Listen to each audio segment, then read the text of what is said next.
have to defend a universal obligation. My argument is that he does have to defend it because the resolution just has a general principle. I had that announced in the last speech. That means that you are buying the resolution that affirmative case is not textually affirming the resolution. You have to buy this analysis. He just literally asserted the opposite of what I said, but I had at least a semblance of a warning as far as I said that he has to prove a general principle because the resolution is a general principle. So AC goes away. Then, on the contention 2. Extend the sex clause so there's no consent to the individual. That means that the individual will is, that when we're respecting the state, since there was no consent to entering that relationship to begin, that means the individual will is being undermined at the expense of everyone else, so that means that the justification for abiding by the general rule is self-contradictory. Okay, I have 21 seconds. So what's the order of evaluation? NC comes first? Yeah. Okay, so NC contention is where you have offense, where you win the round, right? Yeah, that's the first place. Yeah, okay.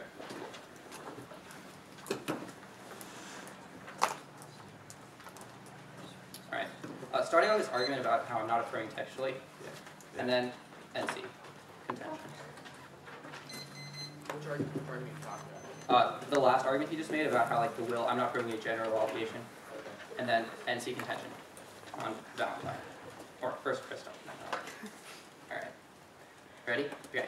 He just said the order of evaluations first, the NC contention, which means this argument is secondary. He says the NC comes first, so if I'm winning to turn off the NC contention, that means you vote for me. Also extend my response to the will is universal because I'm not presupposing some sort of community, I'm presupposing a general moral community, which means that takes out the outer argument. Go to the NC contention. I'm going to be winning here because I'm winning the Valentine evidence. On Christoph evidence, extend that he is not a qualified expert, which means this study shouldn't matter, which means his turn doesn't matter, so you cannot get offense from that argument. I don't have offense from that argument either. The problem is that now we have to compare the Valentine evidence to the GOTA2 evidence.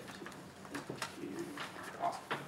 So, let's compare the Valentine evidence. Extend the Valentine evidence as GOTA still respects people in other bargaining positions. For example, when parents care for their children, that it represents an unequal bargaining position. That is empirically what they do, i.e. they are still self-interested, but my argument is that they recognize that future and then temporal situations their children will be able to contribute to them, or they have some sort of ties to them. He is not responsive to this argument because he says that temporal considerations don't matter, or there's no important considerations because they would not be self-interested. But this is a direct empirical response to this argument because it says that parents do care about their children. He is not analyzing that question, which means I'm getting more specific internal warning that he is not responding to. This means that I get offense on this argument because it is specifically, first of all, quoting GOTA, because it says that GOTA includes children his morality with these unequal bargaining positions, so it specifically disproves the argument about how their unequal bargaining positions don't matter. It means that it empirically does, so we do have positive obligations to others who are in unequal bargaining positions. That means that we prove that we have positive obligations to other people, so you would affirm.